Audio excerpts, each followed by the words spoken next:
My morning in Verkhovyna began around 6:30 in the morning when a red Zhiguli taxi stopped by the charming guest house where I was staying. With this Soviet-era taxi car for 1000 hryvnias, I was taken along a bumpy road to the village of Zembronia, higher up in the mountains, where the hike was to begin. The signpost said that it's 5.5-hour hike to Pip Ivan, which was the first peak of the day. Some mountain was visible in the distance, but it was unclear whether it was the right one.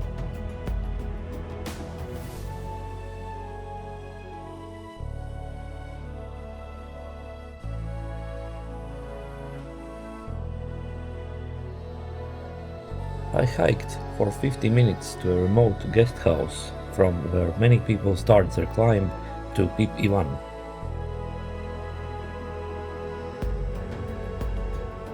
I soon reached a cheese factory, but not on the right path, because I got a little lost. But I quickly found the right path with the map.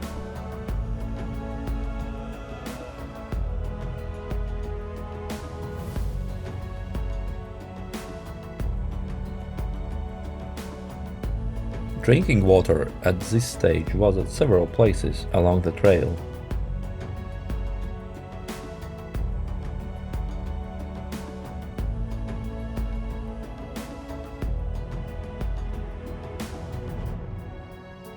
A weird forest with densely grown spruce trees. Even the feeling here was weird.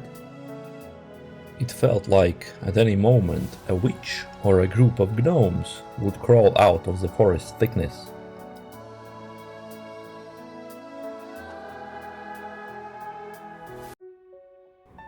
This is the trail markings at this stage. Although the trail is rocky in places, it was easy to walk.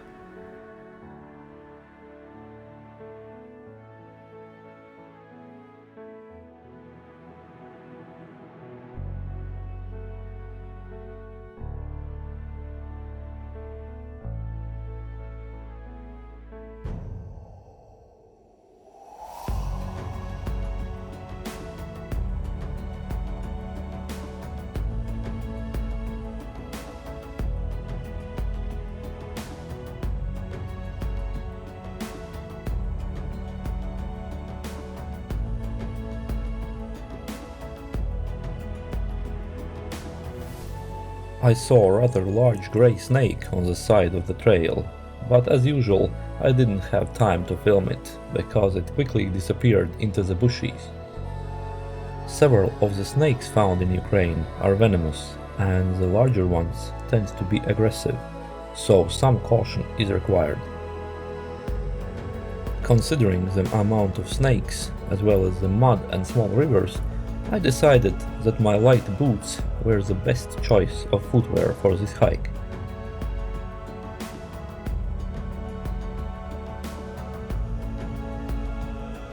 The trail leads past several large stone block formations. If you look carefully, you can see facial features in many of those stones.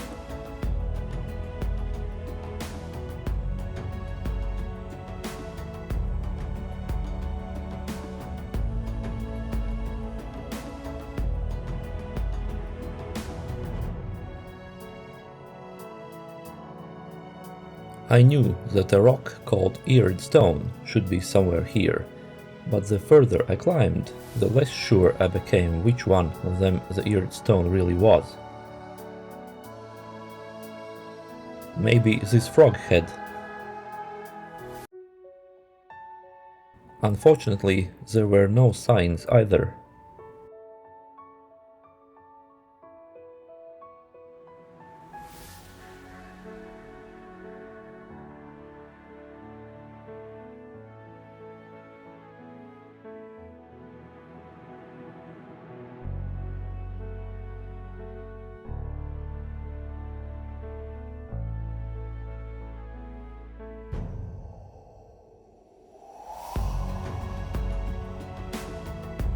After a little wandering, I managed to find the famous eared stone.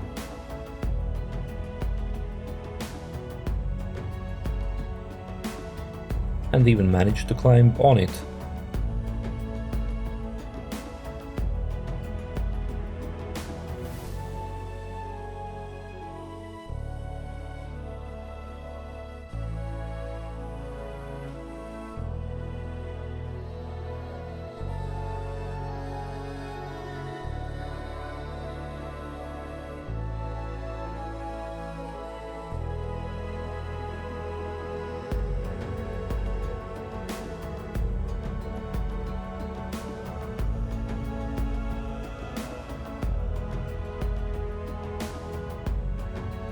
After reaching Pip Ivan, my hike will continue along the Chornohora mountain ridge towards the north.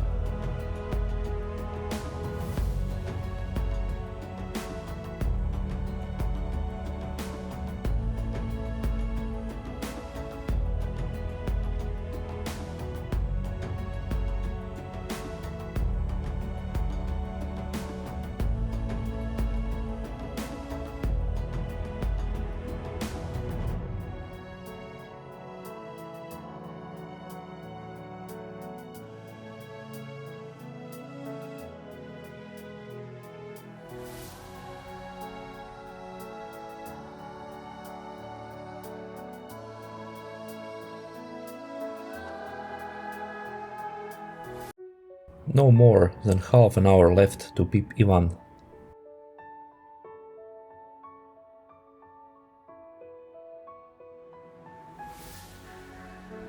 The last 40-50 meters.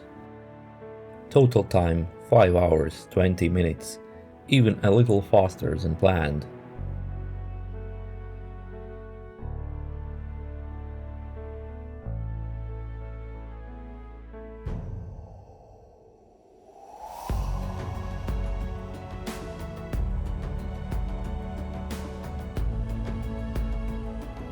With these giant cars, it is possible to drive up to Pip Ivan mountain from the side of the Carpathian region. Some smaller vehicle is also available.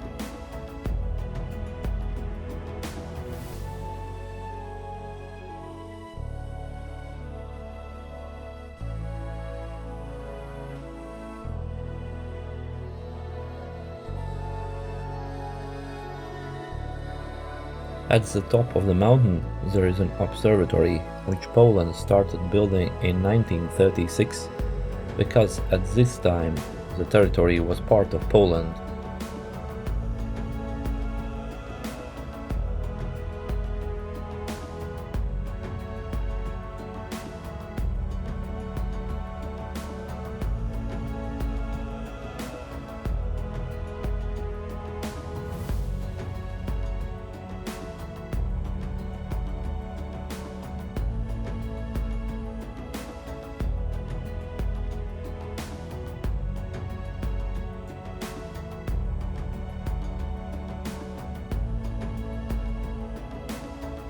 A small reward for diligence.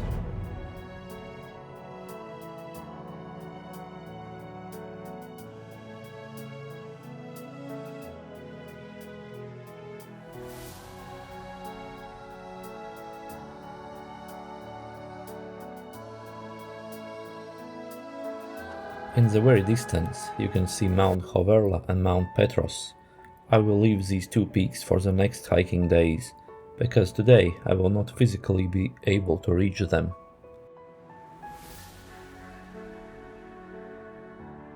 The signpost says that it's 2 hours and 45 minutes to Mount Brebeneskul. Since it was Saturday, there were several hundred people climbing to the Pip Ivan mountain.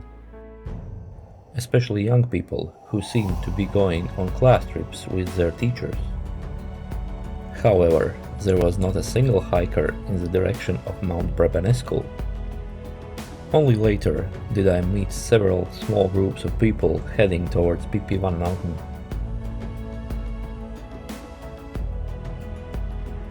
The people at the observatory informed me that there was a water source further along the trail towards Mount Brebeneskul. This was very important because it was hot and I was running out of water. Unfortunately, I soon lost my internet connection and realized that I had forgotten to download offline maps to my phone, which made my searching for the water source quickly become a lot difficult. On the side of the trail, I came across a small hole in the ground that contained water. But considering that it was stationary in direct sunlight, and in such conditions all possible bacteria and parasites multiply at the speed of light, I realized that I should look for another water source. Because even a water filter only removes 99.99% of bacteria, while in such a place even the remaining percentage can cause diarrhea. And far from civilization, when there is a still long way to go, I could not afford such entertainment. There were old remains of trenches in several places along the trail.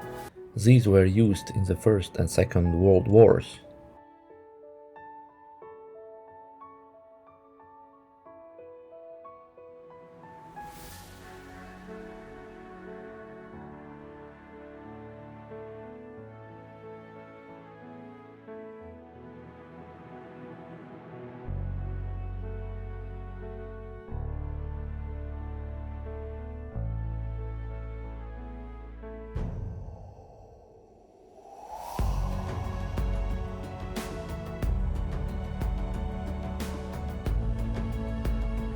After the peak of Zembronia, I finally noticed other hikers in the distance. Although it initially seemed that the trail along the Chornohora mountain ridge would be almost flat, it was not at all. At times the trail went down several hundred meters and then up again. As a result, the total altitude meters began to accumulate, and with them fatigue. The young people I met along the way said that there was a lake ahead on the trail, and by the lake there was a spring with cold running water. That also became my main goal for the next few hours.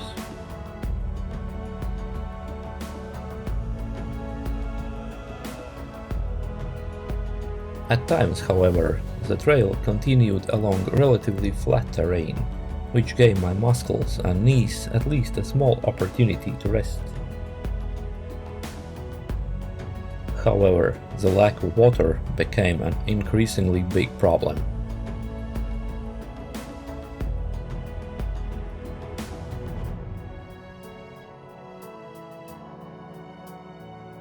A very interesting sight, how the clouds covered the sun, creating a huge black shadow which moved across the green mountain slopes like a huge black sheet.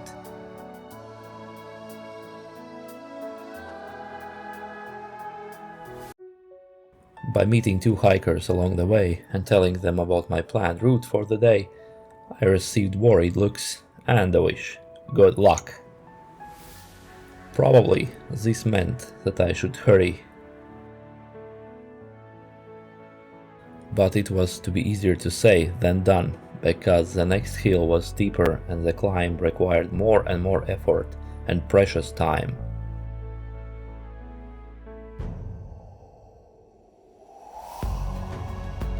Moreover, behind each hill a view of an even higher mountain opened up. And according to my previous calculations, I began to seriously delay my route. Here it was already absolutely clear that I would not be able to fit in the planned distance and time. And despite my fatigue, I did not have time to prepare a meal, which was so necessary at that moment to restore my energy.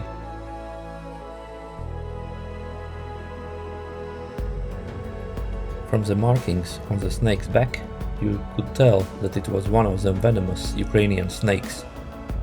Fortunately, it didn't attack me, but ran away. I was practically out of water.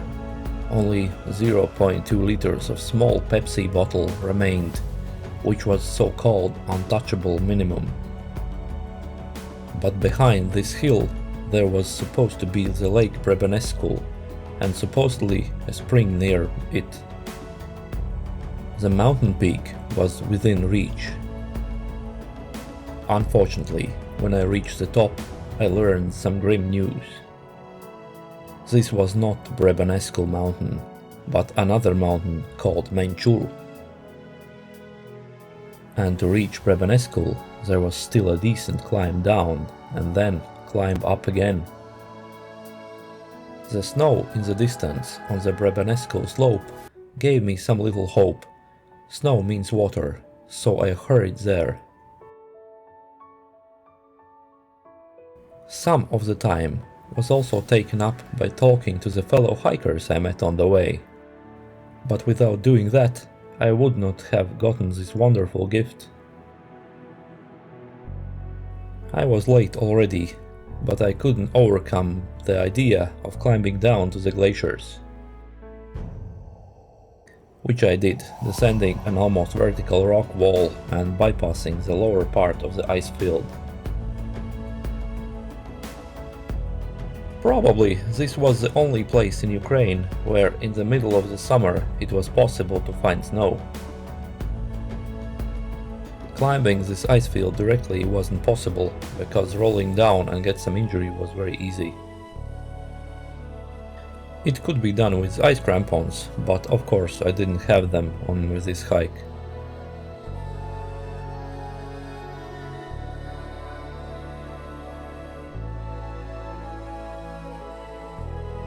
Very beautiful flowers, by the way.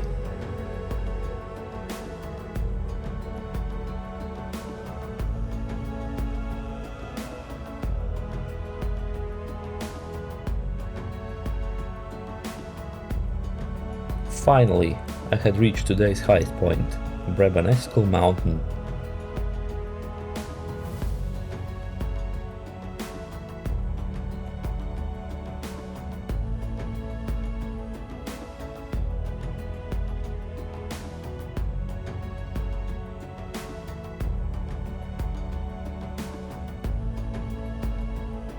Across the valley is Hutyn Tomnatik mountain, another 2000er.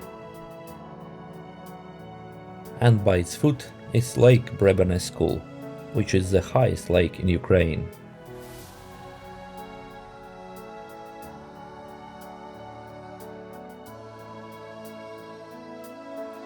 Unfortunately, the closer I got to Hutyn Tomnatik, the more I was overcome by the uncertainty of how it is possible to climb that vertical wall without special equipment. And I considered several detours to the top.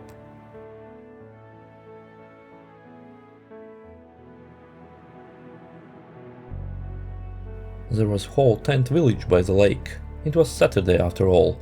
People had gone to unite with nature. Finally, I found a spring. I decided to filter the water with a water filter just to be safe. Lake Brebeneskul was at an altitude of 1801 meter.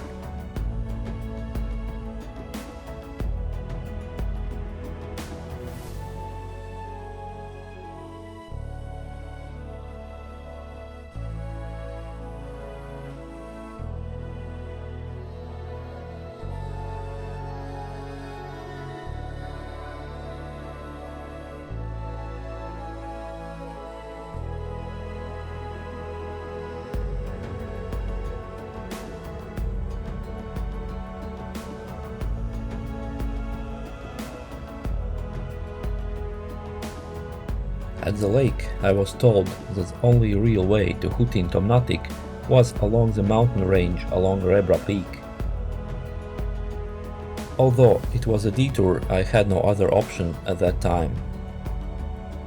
And again, several hundred meters up.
The view from Hutyn Tomnatik was probably the most beautiful that day.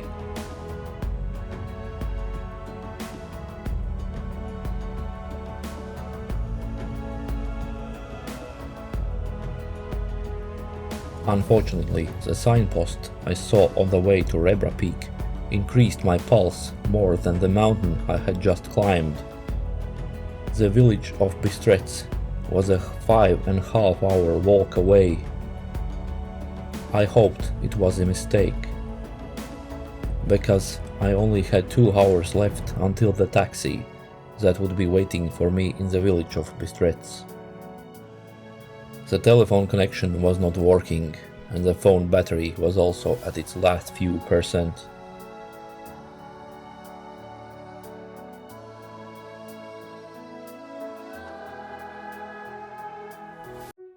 It felt like the road was getting longer instead of getting shorter. Besides, it was clear that if I continued along the original route, I would never make it to the taxi in time. And it wasn't just a small delay, it was a terrifying 3.5 hours. Far away, near the top of Rebra, I noticed the people that I was hoping to catch to ask for the most direct route down to Bystrets village.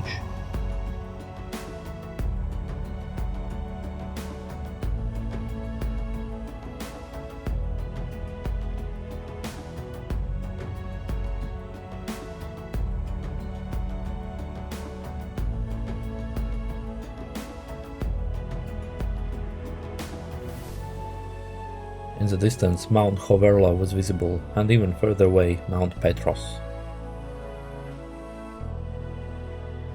But I had only one thought: to get down to the village of Bystrets as fast as possible.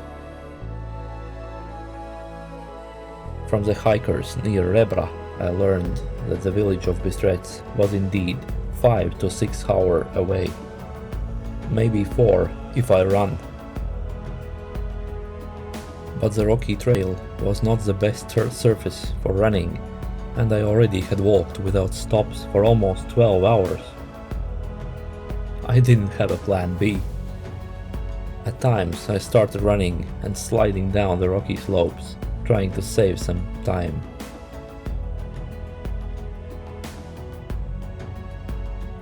Despite that, I still tried to capture this adventure on video.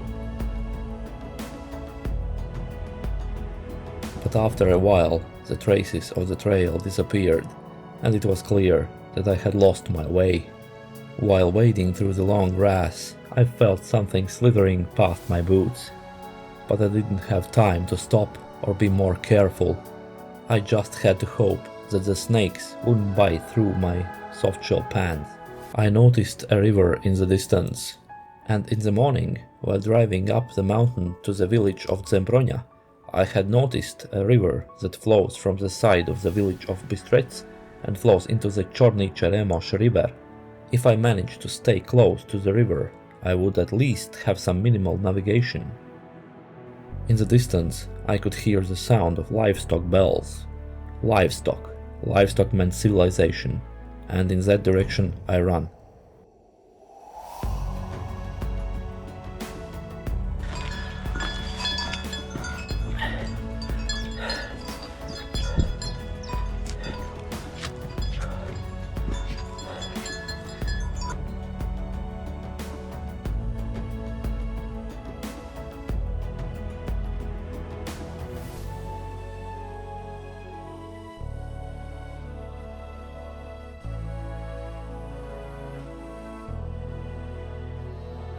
All that was left was to go straight ahead, hoping that I would eventually end up somewhere near the village of Bystrets.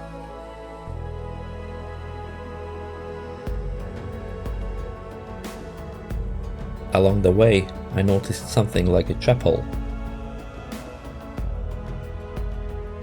Finally, I managed to call a taxi driver, who drove up the terrible road to me from the village of Bystrets, thus saving about 40 minutes of hiking time. I reached the taxi in 2 hours and 20 minutes. My pulse was around 180. For another 1400 hryvnias, I was taken to Verkhovyna, where I arrived in the dark around 11 p.m. But I couldn't sleep. I was writhing in agony from the overexertion. But despite everything, this was a fantastic adventure.